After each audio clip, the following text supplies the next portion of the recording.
Good morning mga ka-farmers. Ayan po, kami ay magha-harvest ng upo.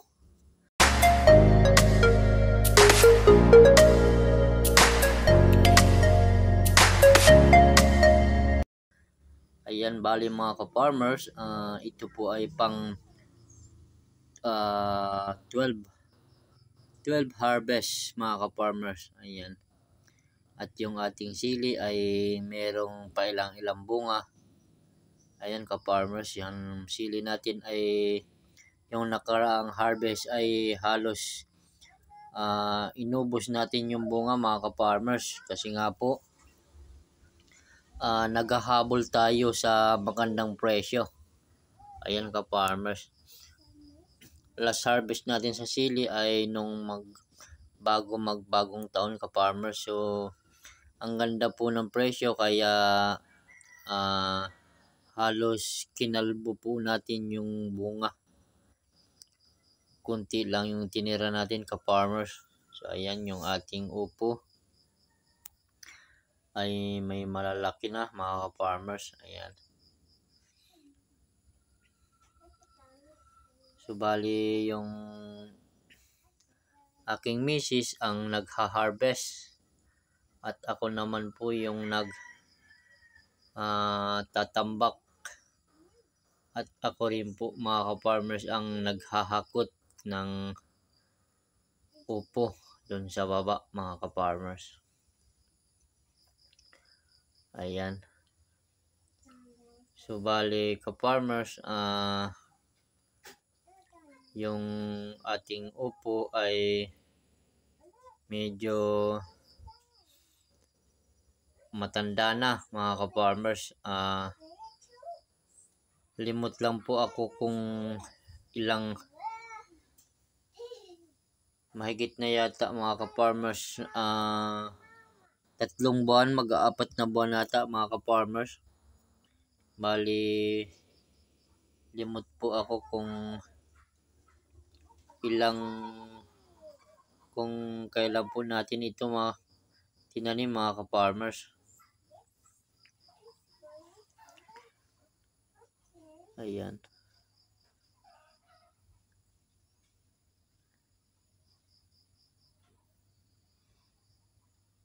Ayan, so bali mag-iikot-ikot muna tayo dito mga ka-farmers.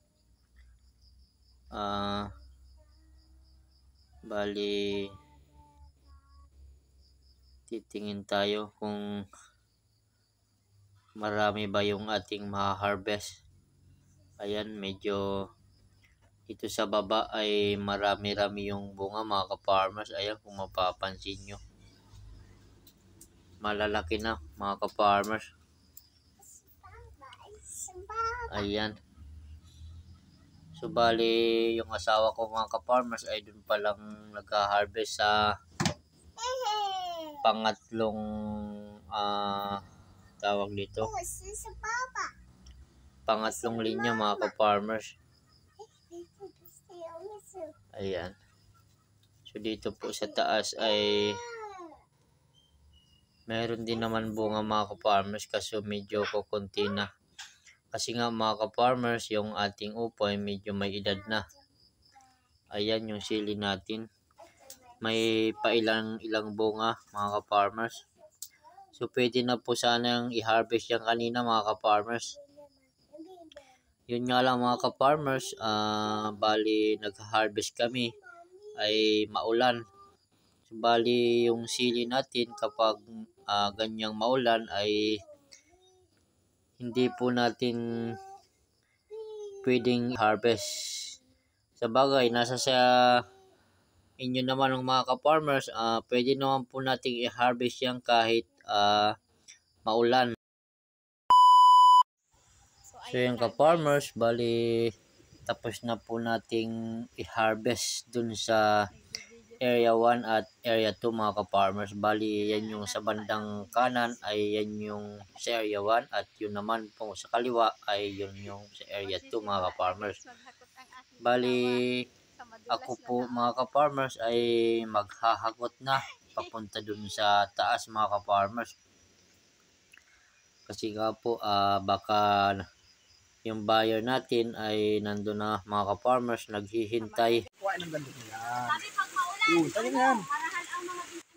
So bali ayan mga ka-farmers, bali tapos na po nating hakutin yung ating upo sa taas. Ayan mga ka-farmers, bali hinuhugasan na po ni Mrs. yung ating mga upo mga ka-farmers. Kasi nga mga ka-farmers, yung ating upo ay medyo maputik mga ka-farmers. Kasi po dito sa ating area ay grabe po yung ulan mga ka-farmers. At yun po yung ating buyer nakabantay na mga ka-farmers. Ayan, kasi baka daw po masulot pa ng iba. Ayan. Baka daw mga ka-farmers mabili pa ng iba mga ka-farmers, kaya nagbantay na. So ayan mga ka-farmers, thank you.